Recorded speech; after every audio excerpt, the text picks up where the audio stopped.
Halo teman-teman, jadi di video kali ini kita akan lebih mendetailkan ya apa aja sih HR itu.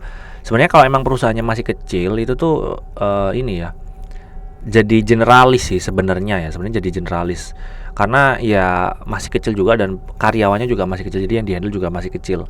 Cuman ya itu ya, kalian harus belajar banyak hal. Kalau digital marketing itu kalian harus bisa semuanya gitu. Tapi kalau digital marketing untuk perusahaan yang lebih besar, pastikan akan lebih sedikit pastikan akan lebih banyak yang dihandle ya.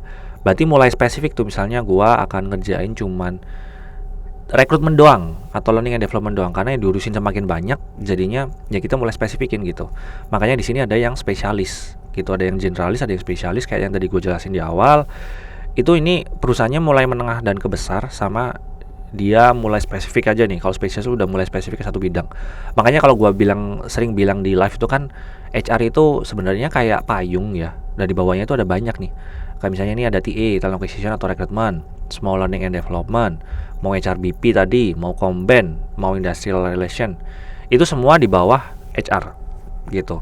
Jadi terserah kalian apakah mau yang spesialis atau yang generalis. Kalau menurut gua sendiri tetap ya belajar secara generalis dulu, nanti kalian bisa spesifik belajar yang spesialis, mau spesifik mau rekrutmen, mau spesifik learning and development gitu. Tapi setidaknya kalian bisa semua juga gitu, jadi lebih agile, ke depan tuh lebih agile.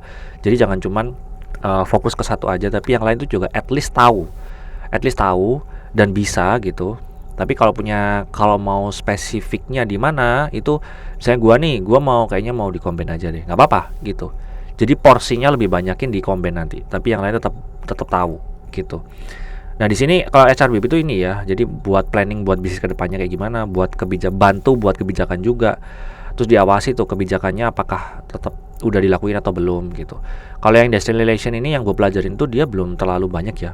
Jadi udah mulai, kalau perusahaannya udah gede banget tuh butuh industrial relation. Jadi bisa ini lebih ke penjembatan antara perusahaan itu sama karyawan. Ini sih mungkin teman-teman untuk bagian HR. Jadi semoga bermanfaat. Bye bye.